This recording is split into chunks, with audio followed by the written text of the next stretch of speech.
All right, let's take a look at those two scanning tools, Keops and Nmap. What I've done is I've launched Knoppix 3.7. They call it the Auditor. It's a Linux desktop. It's a Linux operating system that runs off a bootable CD. It's a great tool to use if you don't want to change a Windows machine into Linux. You can just boot up to this and then start doing your own network security analysis. So we're going to take a look at a couple of these tools that we talked about. One is Keops. And Keops is asking me if I want to automatically scan my network. So I'll let it go out there and find that information. The other one, of course, was Nmap. Nmap's job was to do kind of a port scan for us. So now I have Nmap and I have Keops. Keops did its job. It found quite a few systems for me on this internal network. And one of the things about Keops that I like is that you can select any one of these objects and right-click it and actually do a scan here to see what ports it might have. You can see at the bottom it says that it's still scanning. Again, we're knocking on the doors, we're rattling doorknobs, whatever term you want to use, we're making noise while we're trying to do these scans. While it's doing its job there, let's take a look at Nmap. One of the great things about Nmap, of course, is it lets us choose the type of scan that we want to do. Now, when we talk about scans, we're talking about port scans. And I had mentioned earlier there were a list of different kinds. The most common is the Connect scan. The Connect scan's job is to do that whole three-way handshake, to do the send the SYN, wait for the SYN-ACK, and do an acknowledgement for every single port that I'm checking on. It's a very noisy way of doing a scan. It's very easy to detect. Most every single intrusion detection system out there already knows what it's looking for and will stop that. So then came these different types of scans, these stealthier scans, the SYN, the ACK, thin ACK, thin, null. Okay, so what these do is on a Connect scan I would send my first packet as that SYN bit.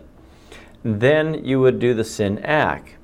Well, in this case what I'm going to do is I'm going to send in a thin bit, meaning here's the end of my communication, one that's never even established one. Basically, I'm altering the way in which TCP works. The receiving host, according to the open standards, would reply with port unreachable or host unreachable if that port were closed, and wouldn't send anything to me if it were open. With the exception of Microsoft's Windows. They actually don't behave that way, so these stealth scans aren't all that effective against those systems. But anyway, I can change these bits and which bits I send initialization-wise, so that my goal is to trick those IDS sensors, those networks sensors that you are using to determine whether or not you're going through a scan. I can have a TCP Windows scan, ping sweeps, all different types that I can use. Let's start on the SYN scan by default. I'm going to ask it to do a scan against a specific host that we saw from Keops. Now, one of the other things that we notice is that I've said, all right, tell me what operating system that is, if you can. On the discovery, of course, we have the different kinds of pings that we can use. Under timing. Now, timing is important to us because I can send so many scans per second that it's very obvious I'm doing some sort of port scan.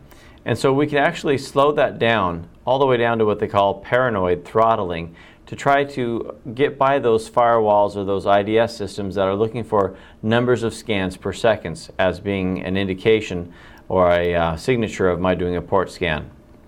Again, I can choose the types of how many scans I do at once, all the timing information, and you can go on and look at a lot of these other options. Again, this course isn't about how to use every single tool in depth. It's to let you know that they're out there and that it's in your best interest to go out there and find a tool that you're comfortable with and give that a try. So I've set up the default settings, the default ports. I'm going to click on scan and wait to see what it returns to me. Again, I'm making noise. I'm trying to find out what that particular host might be listening for. And there you see that whichever one it is, that it has port 68 and port 6000 open. So it looks as though it's running Linux. Looks like 2.4. There it gave me the operating system guess, gave me all the rest of the information I wanted. So we can do that, of course, through a range of addresses. I didn't have to do it one host at a time. I could have chosen 1 through 254 and did the same scan. And it also runs by command line. At the very bottom of the screen, you get an idea of what the command line might be that I'm actually using if I wanted to not use the graphical interface. Here's the result of the scan that I got when I did KeyOps. KeyOps gave me my results, showed me that the particular one that I went against had port 135 and 139 open. Now that's important to me as we look at some of the things we'll do in later chapters.